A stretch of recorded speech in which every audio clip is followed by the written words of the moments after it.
आप यकीन करिए आप बहुत अच्छा नंबर उठाएंगे, आप यहाँ तक कि टॉप कर देंगे। आप इतना अच्छा तरीका से आपको हम बताता हूँ कि आपको एक बार में ही समझ में आ जाएगा। और पढ़ाई को बोझ समझ करना है, पढ़ाई को एकदम मनोरंजन के साथ कीजिए, एकदम मस्ती के साथ कीजिए, ताकि 2026 की परीक्षा में फोड़ कर रखना है, टॉप करना है और अपने माता पिता का जो है वो नाम रोशन करना है, अपने गुरु का नाम रोशन करना है। तो आपसे बस तहे दिल से रिक्वेस्ट करता हूँ कि इन सभी क्वेश्चन को आप छोड़िएगा नहीं, एकदम मेहनत से, एकदम लगन से आप मेहनत करिए, आप निश्चित ही आप टॉपर बनेंगे और ये मेरा वादा रहा। स्वागत है आप सभी का फिर एक नई वीडियो में। और इस वीडियो में हम सोशल साइंस के ऊपर और एक वीडियो लेकर आए हैं, पार्ट 4 ये वीडियो है। तो आप लोगों से बस तहे दिल से रिक्वेस्ट करता हूं कि इस वीडियो को भी आप पूरा जरूर देखिएगा, क्योंकि इस वीडियो में हम ऐसा क्वेश्चन लेकर आया हूं जो आपके एग्जाम में कई बार पूछे जा चुके हैं, बार बार पूछे जाते हैं। तो चलिए वीडियो में बिना बकवास किए हुए आपको हम क्वेश्चन को बताते हैं और एकदम हल्का आंसर आपको हम बताते हैं, जो आपको एक बार में ही देखने मात्र से ही जो है कि आपके दिमाग में पूरा उतर जाएगा। देखिए क्वेश्चन क्या है, और ये पॉलिटिकल साइंस है।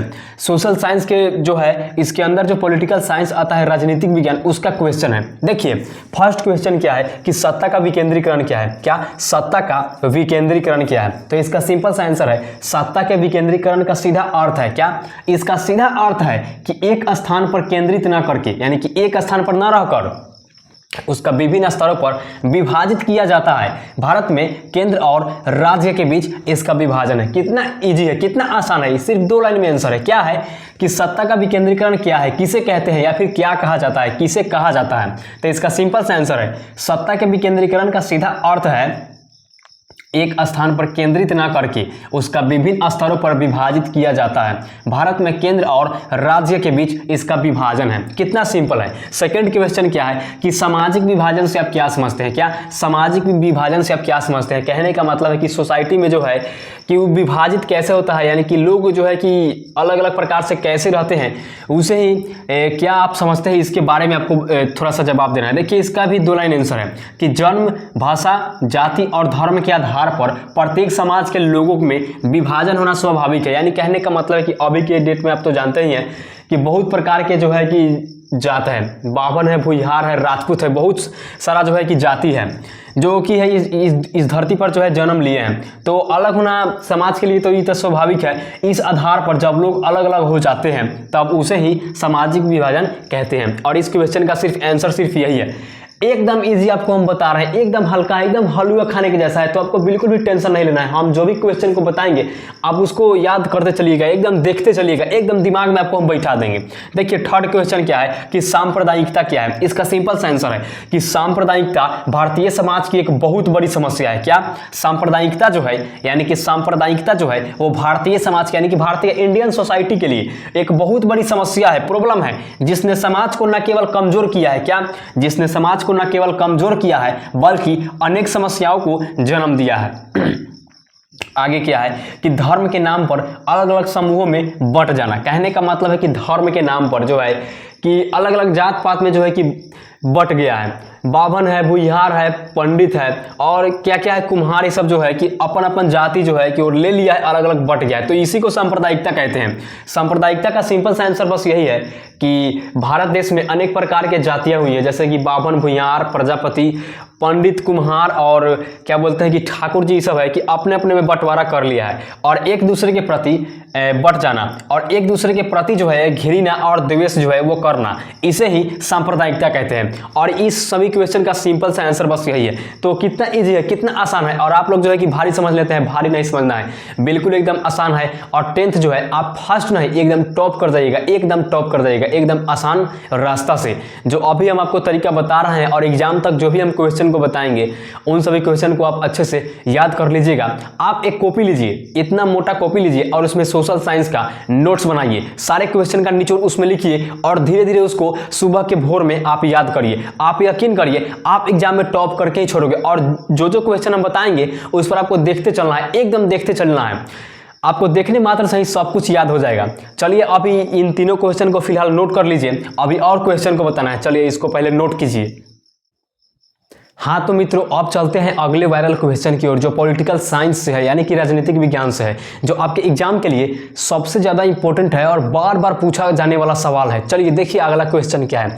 देखिए 4 नंबर क्वेश्चन है कि नारी सशक्तिकरण से आप क्या समझते हैं। और दोस्तों ये बहुत ज़्यादा इंपॉर्टेंट है, हर बार दोस्तों एग्जाम में है कि पूछा ही जाता है, और इस साल भी है कि पूछा ही जाएगा 2026 के एग्जाम में। देखिए इसका सिंपल सा आंसर क्या है कि इसका सीधा अर्थ है कि महिलाओं को प्रभावित करने वाले आर्थिक, सामाजिक, सोसाइटी, राजनीतिक, पॉलिटिकल और पारिवारिक यानी कि फैमिली मामलों में नीति निर्माण प्रक्रिया में भागीदारी प्रदान करना। कहने का मतलब है कि नारी सशक्तिकरण का सीधा सा अर्थ आप समझ लीजिए कि नारी सशक्तिकरण का बहुत बड़ा योगदान है।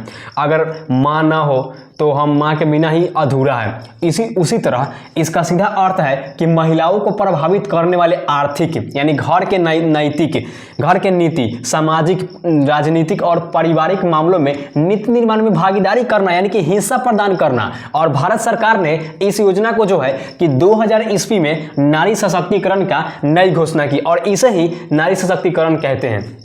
कितना सिंपल है, कितना इजी है, एकदम आसान है। आपको बस देखना है और मेरे बोलने के वर्ड पर आपको फोकस करना है, आपको एक बार में ही दिमाग में बैठ जाएगा। देखिए 5वां नंबर क्वेश्चन क्या है कि रंग भेद क्या है। ये बहुत ज़्यादा इंपॉर्टेंट है दोस्तों, हम बहुत ज़्यादा इंपॉर्टेंट क्वेश्चन आपको हम बता रहे हैं, तो आप वीडियो को बिल्कुल भी छोड़िएगा नहीं, मिस मत करिएगा, वरना आप जो होता है ना कीमती हीरा को आप खो दीजिएगा। देखिए इसका आंसर क्या है कि रंग भेद का सीधा अर्थ है, इसका सीधा अर्थ है कि चमड़ी के आधार पर, यानी कि ये जो है ना ये चमड़ा, इस चमड़ी के रंग के आधार पर लोगों में भेदभाव करना।